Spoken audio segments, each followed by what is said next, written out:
This is how I was able to turn my passion for making beats, music, songs into a passive income machine. So I want to say it was high school, like 15, 16. Really started getting into making beats. At this time, it was a combination of kind of playing around with loops. I had like some $10 software from Best Buy. It was, a matter of fact, it was Magic's Music Maker, and it wasn't even the full version. I think it was like a demo. So I had like 2 instruments and like 10 loops, and I would just put things together with that. So every day after school, if I had homework, I would knock it out, and then I would go straight to this Windows 98 or Windows Vista machine and start working on some beats.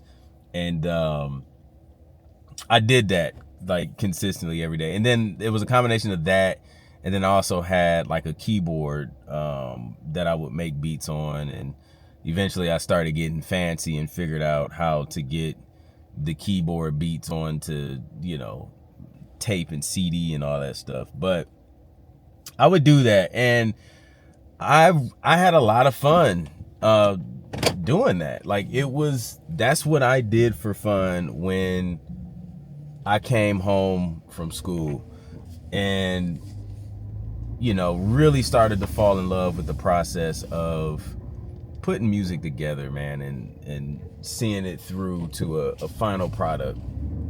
So after some time of doing that, you kind of get to the point to where you're like, man, I have a lot of fun doing this. And at the time, it's like I wasn't really thinking about getting paid from it, or at that time, the only way I knew how to get paid from music was like to produce for artists and things like that. Had no idea about the different ways you can monetize music. So fast forward some years later, I'm in college and still doing the same thing, still making beats, but the beats they're getting better, they're more advanced because I'm playing keys now. I know chords, I know progressions, knowing how to put songs together and things like that. So come across a guy who reached out to me. We both were in the same university, and he reached out. He was like, "Yo, I see you like play keys. I need somebody to like collaborate with, because I don't play keys, but I'm cool with like programming drums and stuff for beats, and I'm trying to pitch this stuff for TV and film." So I was like, "Oh, bet, like that sounds cool." I didn't even know like that was a thing, which is crazy because you literally watch TV and hear music all the time, but no one ever thinks like, oh, that's something you can do. A lot of people think, oh, like there's like a few guys who just make all the music for TV and film, and it's not true. It's actually mostly people like you and I. So he kind of puts me on to this idea of making music for TV and film. So I'm like, okay, cool. So I didn't really dig into it at first, but over some time, it stuck with me, and decided to kind of jump into it, start to do some research and things like that on this realm called sync licensing. So what I started to learn was like mind blowing, because I'm like, yo, people are sleeping on this. Number one, a lot of people just really didn't know about it. But number two, I seen how powerful it can be, like if you're consistent. So what I learned was, when it comes to your music being placed in TV, commercials, ads, shows, movies, whatever, there's like a couple ways you get paid. So one way is like through an upfront sync fee. That's like, hey, we synced your music to picture. Here's a fee for that up front. Now, sometimes you get that. Sometimes, it may not be a budget for it, or it may be some type of gratis thing with the publisher. It just depends. But you get that upfront fee, right? But then what really starts to build a passive income machine is the back end royalties, because it's not like, oh, here's the original airing of a show, here's one royalty, that's it. No, it's literally like, if that show airs and replays, every time it replays, the sun is crazy today. Every time it replays, you get royalties. Every time. I'll give you an example. I produced some music on a season of Keeping Up with the Kardashians. I think that season originally aired, was it 2019? No, I think it aired before that. I think the earliest royalty statement I could find was 2019. Because I feel like I remember getting that first not Kim Kardashian, the first Keeping Up with the Kardashians placement. I remember getting that before we moved into the house that we're in now, and we moved here in like 2016. So I know it was before that. But anyways, the furthest I can go back in royalty statements was like 2019. So from 2019, and I'm sure it's earlier, but from 2019 that I can verify and actually show people, all the way up until my last royalty statement, I still see royalties from that season of the original placement. The crazy thing is, every time it airs in every place around the world, it earns royalties. So originally it airs in the United States, but then since it was like a popular show, it starts to air in a whole bunch of other countries after that.